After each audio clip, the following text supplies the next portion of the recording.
మహబూబాబాద్ జిల్లాలో 27,350 మెట్రిక్ టన్నుల యూరియా పంపిణీ చేశామని జిల్లా వ్యవసాయ శాఖ అధికారి విజయ నిర్మల తెలిపారు. ఎక్కడా యూరియా కొరత రాకుండా చర్యలు తీసుకున్నామన్నారు.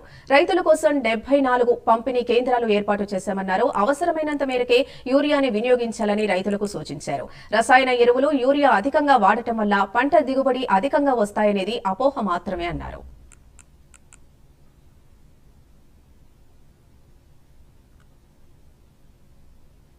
వాళ్ళకి ఏదైనా సందేహాలు ఉన్నా కూడా శాస్త్రవేత్తలతో మాట్లాడి ఆ సందేహాలను నివృత్తి చేసుకునే పద్ధతి కూడా మేము ఏర్పాటు చేయడం జరిగింది.